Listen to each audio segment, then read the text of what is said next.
అండి కవిత గారైతే సంచలన వ్యాఖ్యలు చేశారండి. ఒక రకంగా చెప్పాలంటే రాజకీయ దుమారం రేపారు. అందులోనూ సొంత ఇంట్లోనే కుంపటిలోనే ఆమె అయితే నిప్పు రాజేసిందనుకోవచ్చు. ఒక రకంగా చెప్పాలంటే ఏదైతే మనకు తెలిసిందే ఆహ్, కేసీఆర్ గారు ఏదైతే కాళేశ్వరం ప్రాజెక్టులో ఏదైతే 3 పిల్లర్లు కుంగిపోయినాయో దాని గురించైతే ఆయన పైనైతే సీబీఐ ఎంక్వైరీ అయితే రేవంత్ రెడ్డి సర్కార్ అయితే ఏస్తుంది ఈరోజు. సీఎం గారైతే నిన్న అసెంబ్లీలో అయితే ప్రకటన అయితే చేశారు. ఆ ప్రకటన చేసే ముందు గూడా మనకు తెలిసిందే చాలా దీనిపైన చర్చ నడిచింది. ఖచ్చితంగా కేసీఆర్‌ని జైలుకి పంపిస్తానని సీఎం రేవంత్ రెడ్డి అంటూనే ఉన్నాడు. ఆ తర్వాత మీరు చూసుకుంటే ఘోష్ ఎవరైతే ఉన్నారో అతను ఒక నివేదిక ఇచ్చాడు. అసలకి ఆ కమిటీ వేసినప్పుడే అసలుకి మీరు ప్రశ్నించలేదు. బీఆర్ఎస్‌లో ఉన్న నాయకులు కావచ్చు, ఎవరైతే ముఖ్య నాయకులు హరీష్ రావు కావచ్చు, సంతోష్ రావు కావచ్చు, కేటీఆర్ కావచ్చు, మీరెందుకు ప్రశ్నించలేదు?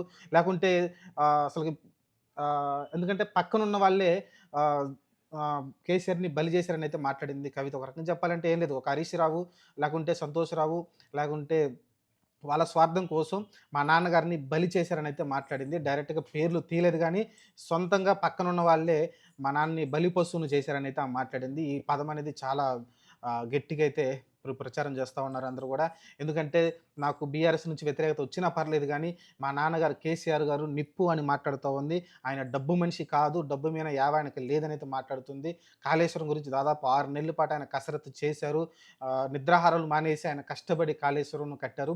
అలాంటి దాన్ని వాళ్ళు ఈరోజు అవినీతి ఆరోపణలు చేయడం అనేది చాలా దుర్మార్గం అని అయితే మాట్లాడుతూ ఉంది కవిత గారైతే. ఇంకా చూసుకుంటే సొంత ఇంట్లోనే కాపాడుకునే ప్రయత్నం చేశారు. హరీష్ రావు గారు లేకుంటే సంతరాసు వీళ్ళందరూ కూడా రేవంత్ రెడ్డితో కుమ్మక్కయ్యి ఈరోజు కేసీఆర్‌ని జైలుకి పంపించే ప్రయత్నం చేస్తున్నారని అయితే మాట్లాడింది. ఆమె ఒక రకంగా కంటతడి కూడా పెట్టుకుంది. చాలా ఆవేదనగా అయితే మాట్లాడడం చూసాం కవిత గారైతే.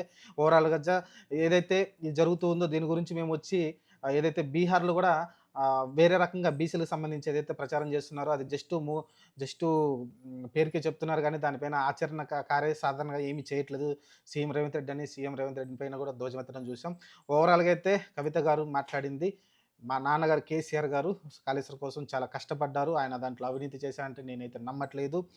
పక్కనున్న వాళ్ళే ఆయన ఇరికించే ప్రయత్నం చేశారు. బలిపశం చేశారనేది మాట్లాడిందండి. ఇది ఓవరాల్‌గా మరి కవిత గారు ఇలాంటి సంచలన వ్యాఖ్యలు చేసింది. ఆల్రెడీ మనకు తెలిసిందే కవిత గారికి, కేటీఆర్ గారికి ఇద్దరికి కూడా వారైతే నడుస్తా ఉంది. సీఎం రేస్‌లో అనుకుంటా. ఎందుకంటే కేసీఆర్ గారు నాకు తెలిసి ఆయన ఆరోగ్య దృష్ట్యా కావచ్చు, లేకుంటే ఆయన సైడ్ అయిపోయి ఇంక వారసత్వాన్ని ముందుకు తీసుకొచ్చే దృష్ట్యా కావచ్చు, కలిసి కేటీఆర్ వైపే ఎక్కువ మొగ్గు చూపుతున్నారు కాబట్టి ఎందుకంటే ఇప్పుడు వర్కింగ్ ప్రెసిడెంట్‌గా కూడా నడుస్తా ఉన్నాడు కేటీఆర్. నెక్స్ట్ ఫ్యూచర్ సీఎం వచ్చేసి బీఆర్ఎస్ తరపు నుంచి ఖచ్చితంగా కేటీఆరే కాబట్టి, ఇంకా కవితకి ఎలాంటి స్కోప్ లేదు కాబట్టి ఆయన సొంతంగా కుంపటి పెట్టుకునే దిశకైతే ఆమె అడుగులు వేస్తూ ఉంది. ఈరోజు బీఆర్ఎస్ పార్టీలో ఉన్న వ్యక్తుల్ని విమర్శిస్తూ ఉంది. అలానే వాళ్ళ నాన్నగారి పేరు చెప్పుకుంటూ ఉంది. మిగతా వాళ్ళందరిని విమర్శిస్తూ ఉంది బీఆర్ఎస్‌లోని అందరిని. వాళ్ళపైన నా పైన వ్యతిరేకత రావచ్చు. అయినా గూడా నేను కేర్ జేయను. కానీ మా నాన్నగారికి ఏమన్నా అయితే ముందుగా నేనే రంగంలో దిగి ధర్నాలైతే చేస్తానని చెప్తుంది. చూద్దాం మరి. ఇలాంటి మరి సొంత పార్టీలోనే ఇలాంటైతే విమర్శలైతే వినబడుతూ ఉన్నాయి. మరి దీనిపైన బీఆర్ఎస్ నాయకులు ఎలా స్పందిస్తారో చూద్దాం. కేటీఆర్ అయినా సరే, కేసీఆర్, హరీష్ రావు వీళ్ళందరూ ఎలా స్పందిస్తారో చూద్దాం.